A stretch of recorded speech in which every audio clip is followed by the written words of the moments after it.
चीन में खुलेआम तोड़ी जा रही मस्जिदें, डर के मारे भागे 57 मुस्लिम देश, बुरे वक्त में मुस्लिमों के लिए भगवान बने मोदी।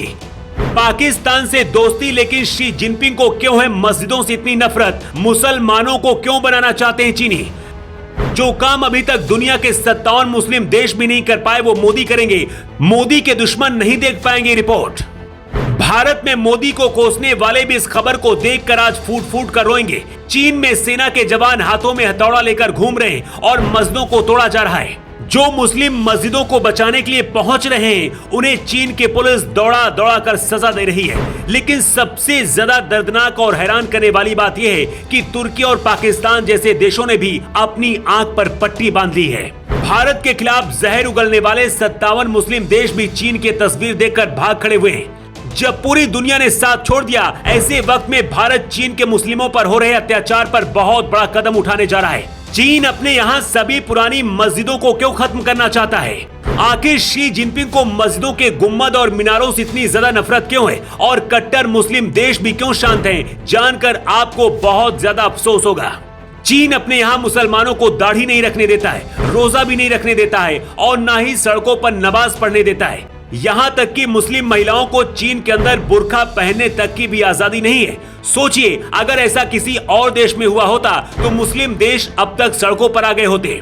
उइगर मुसलमानों को तो चीन जीने और रहने का भी अधिकार नहीं देता है। अब चीन अपने यहाँ से प्राचीन मस्जिदों को भी मिटा देना चाहता है। दावा किया जा रहा है कि अब तक चीन हजारों मस्जिदों को तोड़ चुका है और अब दक्षिण पश्चिम चीन की सबसे पुरानी मस्जिद की गुम्बद और मीनारों को तोड़ रहा है। बताया जा रहा है कि ये प्राचीन मस्जिद 13वीं सदी में बनी थी। इस मस्जिद को बचाने के लिए जब मुस्लिम लोग पहुंचे तो उन्हें सड़क पर ही चीन की पुलिस ने मार मार कर भगा दिया।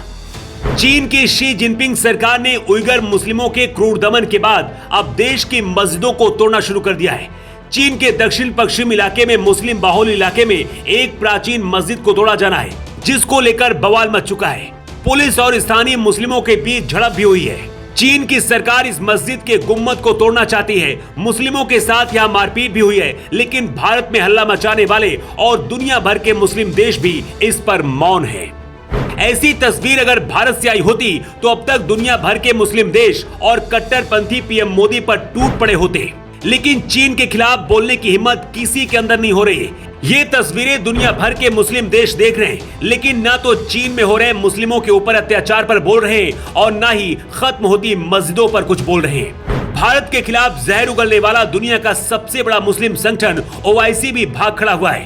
कतर, तुर्की और पाकिस्तान जैसे छाती पीटने वाले देश भी मौन है और तमाशा देख रहे हैं। पिछले साल सितंबर में संयुक्त राष्ट्र की एक रिपोर्ट में बहुत बड़ा खुलासा हुआ था। रिपोर्ट में बताया गया था कि चीन ने उइगर मुसलमानों पर कई तरह की पाबंदियां लगा दी।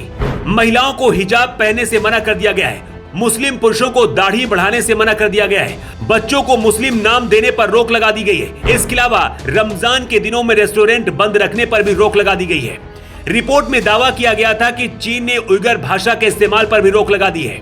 उइगर मुसलमान महिलाओं के साथ रेप और अत्याचार हो रहे हैं, जबकि पुरुष मुसलमानों की चीन नसबंदी करवा रहा है। चीन के अंदर मुसलमानों पर हो रहे अत्याचार पर भले दुनिया भर के मुस्लिम देश चुप हो, लेकिन अब भारत बहुत बड़ा एक्शन लेने की तैयारी में है। चीन और दुनिया के बाकी मुस्लिम देश हमेशा ये दिखाने की कोशिश करते हैं कि भारत में मुसलमानों के साथ अत्याचार होता है, लेकिन अब भारत दुनिया को दिखाएगा कि आखिर मुस्लिम देश कितने ज्यादा दोगले हैं और चीन के अंदर हो रहे अत्याचार पर क्यों चुप है। दुनिया के मुस्लिम देश चीन के कर्जे में दबे हुए हैं, इसलिए चीन के खिलाफ बोलने से पहले ही उनकी जुबान सुन्न पड़ जाती है। चीन में जो हो रहा है, भारत के मुसलमानों को भी ये तस्वीरें देख लेनी चाहिए, जिन्हें लगता है कि भारत में मुस्लिम सुरक्षित नहीं है। वैसे इस खबर को लेकर आपकी क्या राय है? अपनी राय आप कमेंट बॉक्स पर लिखकर जरूर बताएं। द राष्ट्रहित के लिए ब्यूरो रिपोर्ट।